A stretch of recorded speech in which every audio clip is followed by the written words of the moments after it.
কেন কাঁদতেছেন?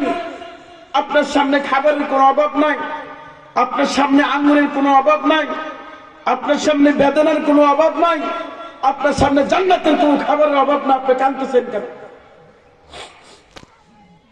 আর একটা লোক ওই জাহান্নামের ভিতরে দাও দাও আগুনের মধ্যে জ্বলতেছে, আর এই লোকটার মুখ থেকে হাসি বের হচ্ছে, সে হাসতেছে, প্রচন্ড করতে হাসতেছে।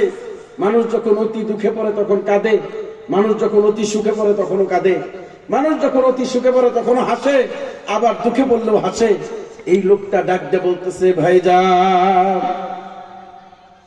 আমি জাহান্নামের আগুন দাউ দাউ করে আমার শরীরের ভিতরে লেগে যাচ্ছে, আগুনের গরম আমাকে কাবু করে ফেলেছে, কিন্তু আমি হাসছি কেন ভাই? কারণ আমার কাছে টেলিফোনে খবর এসেছে আমি দুনিয়াতে 2টা সন্তান রেখে এসেছিলাম। ওই 2টা সন্তান দুনিয়াতে আমার রেখে আসা সম্পদগুলি আল্লাহ পাক রব্বুল আলামিনের হুকুম অনুযায়ী যথাযথভাবে পরিচালিত করছে। আবার এই সন্তানেরা প্রতিনিয়ত আমার মালিক আল্লাহ পাক রব্বুল আলামিনের সাথে যোগাযোগ করার জন্য যতগুলি মাধ্যম আছে প্রত্যেকটা মাধ্যম তারা অবলম্বন করে আমি তার বাবা কবরের মধ্যে শুয়ে আছি, প্রতিনিয়ত তারা আমার খবর রাখার চেষ্টা করতেছে। আমার মালিক আল্লাহ পাক রব্বুল আলামিন আমার সন্তানদের দোয়া, সন্তানদের দাওয়া সব কিছু কবুল করে নিয়ে আমার জন্য ফরমান পাঠিয়ে দিয়েছে।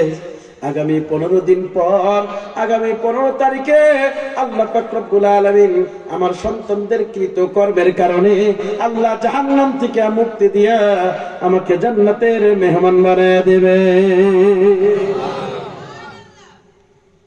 ওই লোকটাকে জিজ্ঞাসা করে, ভাইজান আপনি কেন এত জান্নাতের নেয়াজ নিয়ামত থাকার পরেও কান্নাকাটি করেন?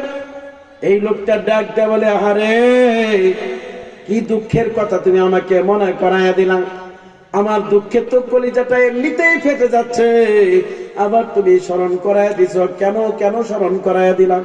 বলছে, কি হয়েছে ভাইজান? জান্নাতের এত নাজ নিয়ামত আপনার সামনে, কেন তারপরেও কান্না করেন?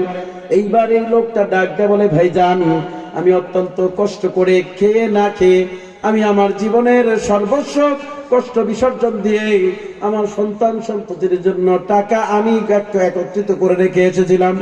ওই সন্তানগুলি দুনিয়ার থেকে আমি বিদায় হয়ে আসার সঙ্গে সঙ্গে আমার সমস্ত সম্পদ, সমস্ত টাকা পয়সা, ধন সম্পদ যা আছে সবগুলি শুধু নোংরা নোংরা কাজের মধ্যে ব্যবহার করতেছে।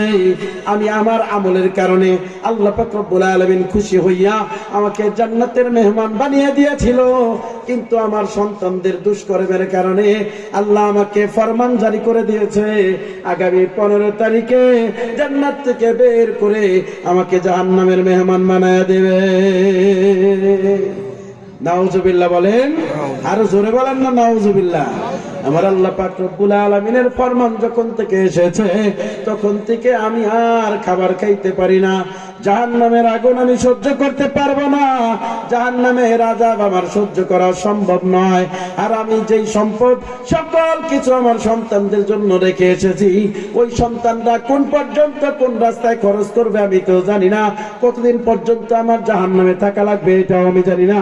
এই দুশ্চিন্তায় আমি কান্না করতেছি।